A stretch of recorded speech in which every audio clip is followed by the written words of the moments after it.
Hey guys and girls, and welcome back to the #1 channel on real estate. Now before we get started, make sure to hit that like button, and if you enjoy the video, make sure you subscribe to be part of the Daily Hit family. Now let's get back to the video.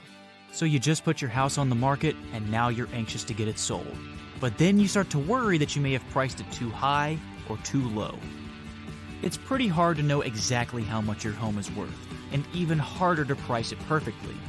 One mistake can mean that your home sits on the market for months or sells for far less than you expected.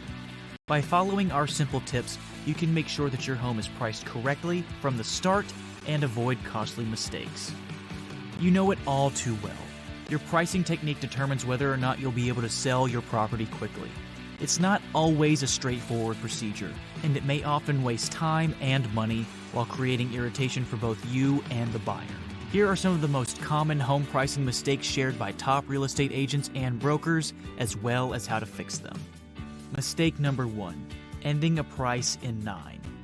Previously, the practice of ending everything in a 9 as it does in grocery and retail shops was popular, but this is not the case for online real estate searches, says Deborah Baccarella of Elite Florida Real Estate. When the seller sets a price of $599,000, you lose all of the home buyers who began their search at $600,000. The fix? To capture more internet searchers, advise your sellers to price in even increments. Mistake number 2, sizing up your neighbors. The most common pricing mistake I've seen in my 14 years in the real estate business is a seller comparing their house to the one that recently sold down the street or around the corner, says Candy Miles Crocker, an associate broker at Long & Foster Real Estate Incorporated in Washington, D.C. Many sellers believe their homes are much better and should therefore be priced higher than the home that sold down the street. When this happens, sellers rarely compare apples to apples and don't consider that the other property has features and amenities that their home doesn't have. The fix? Make sure your clients know that the comprehensive comparative market analysis you provide will help them develop a more accurate pricing strategy than comparing themselves to their neighbors. Mistake number 3, pricing too high from the start. If a home is priced too high in the first few weeks, many buyers will overlook it. By the time you've lowered the price, many of those initial buyers may have already found something else or will now expect a discount. In our Minneapolis-St. Paul real estate market, we have a 2-week window at the start of the listing period to get the highest price. Customers want a discount after that, says Alyssa Granlund, a top-selling real estate agent at Adina Realty for the last 25 years. The fix?